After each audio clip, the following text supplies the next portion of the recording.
Yes, hello, good morning mga ka-For the Bodies. What a beautiful day. Andito po tayo sa isang napakagandang property. Ito po is na-featured na po natin to. So, i-featured lang po ulit natin kasi mas pinababa po yung presyo niya and napakaganda po nito. Panoodin po ninyo. Binabati ko po lahat ng mga subscriber po natin. Binabati ko po lahat ng mga followers po natin sa YouTube and also sa mga sumusuporta at nagmamahal po. Napakagandang falls nito mga ka-For the Bodies, and at the same time farm lot din po mga ka-For the Bodies. So ayan, sobrang linaw po ng tubig, and as you can see, yung tinuro ko po kanina yan, nakikita niyo po ngayon, yan po yung falls.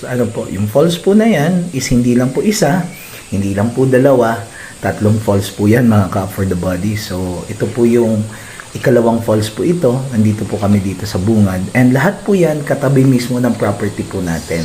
So ito pong falls na to ay located within the boundary of the property. So yung tabi po mismo ng falls po na yan, yan po yung property na binibenta po natin. So it means na if you occupy the property po, so you have free access po dito po sa falls po natin. And the best thing po dito, mga ka-For the Bodies, yan kung makikita nyo po, napakaganda tourist spot po ito, and at the same time, alam po natin kapag pinag-usapan po na ikaw po ay may resort na ganito, alam po natin ito po ay income generating farm lot po para sa mga buyer po natin. So sa mga nakakapanood po nitong video na to, ayan, napakaganda po nito na gawing resort, and at the same time recreational property po para sa mga kapamilya po natin. So ayan po yung second falls, nakita po natin napakalinis ng tubig po nito. Actually, every summer po, dinadayo po ito ng maraming turista.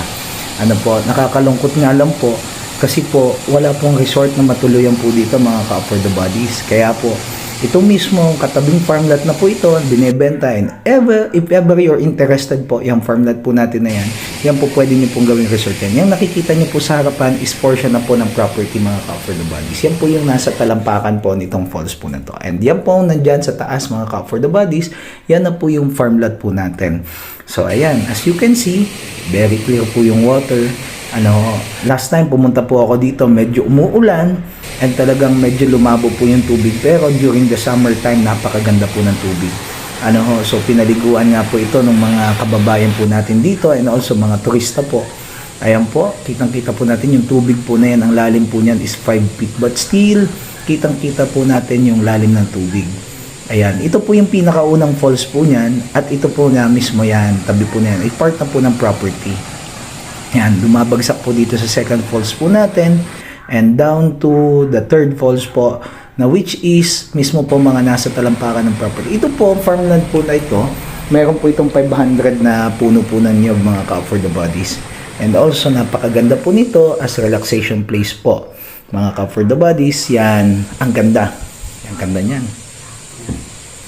So, dito po sa portion po na ito, yan, dito po nagtatalunan po yung iba po nating mga swimmer po dito. Umaakyat po dyan sa taas na yan. Then lulukso po dito. Yan po ay puno ng baliti. Okay, so marami po dyan na mga naliligo, nag-e-exhibition po dyan. So ayan po yung tubig po natin. Napakaganda po nito mga ka-For the Bodies. Napaka-relaxing po pag nandito po tayo mismo sa property po na to. So ayan po yung parang pool na po siya. Actually, pool na nga po ang dating, parang infinity pool. So dito, pwede po paliguan po dito. And ito po ay isa po sa mga tourism spot po dito po sa bayan ng Tagkawayan. So napakapalad lang po natin at yung property po na ating binibenta po, ito pong property na for sale po na ito, ay nandito po mismo sa talampakan po na nasa paahan niya po yung falls. So ito po yung third falls mga ka-For the Bodies. Ganda. So sarap maligo nito, parang jacuzzi po siya. So ito pong mga falls po na ito ay kasama po mismo po dun sa, actually hindi naman kasama totally kasi ito po ay boundary. Wala po nagmamay-ari nito. So boundary po ito nung dalawang property, pero still ito po ay occupied po mismo ng mga taong nakabili po ng property, especially itong property po na for sale po natin. Kung kayo makakabili nito, so pwede nyo po itong occupy and pwede nyo pong paliguan, pwede nyo pong gamitin as a recreational space po na pagpaliguan po ng inyong mga bisita. Ang ganda.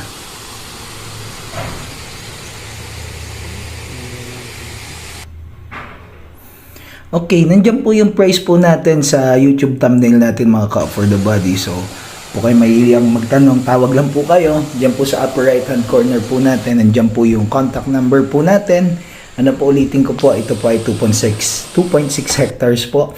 For the price naman po ng almost 2.5 million po ito.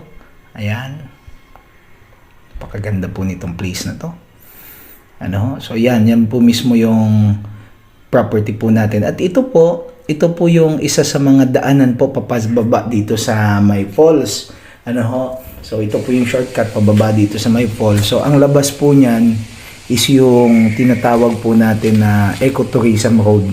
Ginagawa na po yan. Pero ito hindi na po ito part ng property.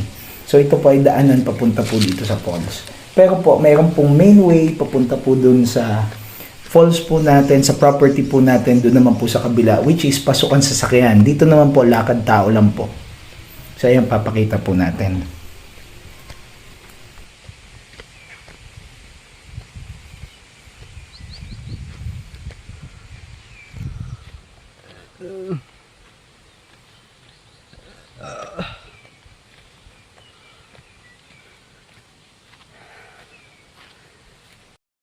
Okay, ganito naman po kadami yung taong mga naliligo nung mahal na araw po dito sa property po na ito. Ayan, ang dami po talagang bumibisita po dito kaya napakagandang lagyan po talaga ng resort.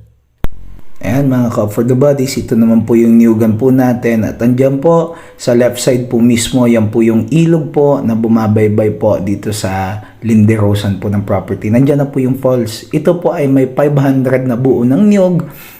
So profitable din po itong property na to. So ayan po mga ka-for the bodies, mga ka-farm lot, baybayin po natin yung tabi po ng ilog. So yung ilog po na yan may tatlong falls po na tapat mismo po ng property natin. Actually 4 na falls po yan, pero yung katapat po ng property natin yung tatlong falls po. Yung sa unahan na falls hindi na po kasama. Then, ito pong mismo yung legal boundary po niya. So, nag-draw lang po tayo dyan ng line, para at least maging guide po natin, para makita natin, ma-visualize po natin yung hangganan ng property. So, may mga timberwood po diyan, may mga coco trees po diyan, madami po yung puno ng nyug, kitang-kita naman po ninyo. Tapos, itong portion po na ito, talagang puro nyugan po ito, mga ka-for the bodies. So, ayan, makikita po natin na yung boundary po niya is yung ilog. Then, may easement lang po na 5 meters po para in case man na tumaas yung ilog, yung easement po sa pagitan ng lupa at saka po nung ilog, may 5 meters easement po. So, ito naman po, yan yung portion po mismo ng property ho natin. Yan, ito yung 2.6 hectare, ito po yung 2 hectares. Kasi yung property po, nakaisang title po yan, total of 4.6. So yung binebenta po dyan yung 2.6 kasi yung 2 hectares ang may-ari na po niyan. So ito yung 2.6 hectares at andito po yung right of way po sa likod, public land po yan. So meron po tayo dyan right of way po na expandable up to 5 meters. Matigas po yung portion na yan, so pwedeng ipag-grader at yung haba po niyan ay 300 meters. So, ayan po. Mismo po, kayang ipasok po yung sasakyan natin dito directly sa property. Palalapadan lang po natin yung right of way. Kasi yan po ay dating dinaanan po ng mga troso. Mga nasa 2 meters lang ang lapad po niya. At ito po yung parting likod po ng property ho natin. So, ayan po siya.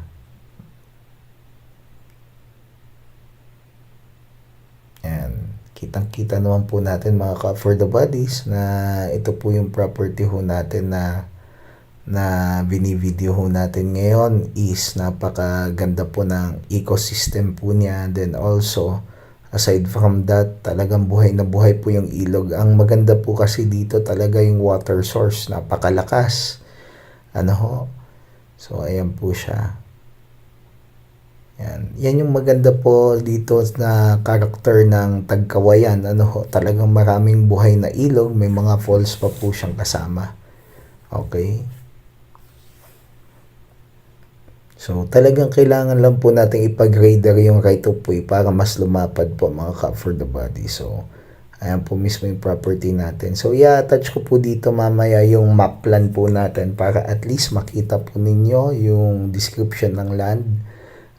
So, dalawa po yung daanan nito. Meron na po din ngayon kino-construct na Ecotourism Road po. Na hinihintayan na lang din po masemento. Pero dito po yun sa may parting kaliwa po. Ayan po yung pinaka-property ho natin. Ipakita natin yung Ecotourism Road po natin. So, ito po siya. Yan yung kino-construct po. So, talaga ang tagos po niya directly po dun sa falls po natin. Okay? So, yan yung Ecotourism Road po. Yan. So, as of now, hindi pa po concrete yan kasi tinatapos pa lang po yan. So, dalawa po yung pwede nating daanan. Ito or yung right of way po. So, nasa left po ito. Yung isa naman nandun sa right. So, ayan po mga ka for the bodies. Ito po yung property ho natin.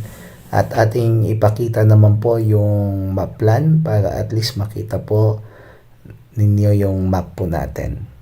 Ito po yung map po natin. So, ayan po yung hati po niya. 4.6 ang total po niyan. Yung 2.6 at yung 2 hectares po. Ayan. Makikita po natin tabing ilog po talaga siya. Tabi po siya ng falls at dikit na dikit po siya mga ka for the bodies. At yan po yung map po natin. And ito naman po mga ka for the bodies yung right of way po niya. So, ayan po yung barangay road. Ito naman po yung right of way po nito. So, ito po, dadaanan po natin. This is a timberland po.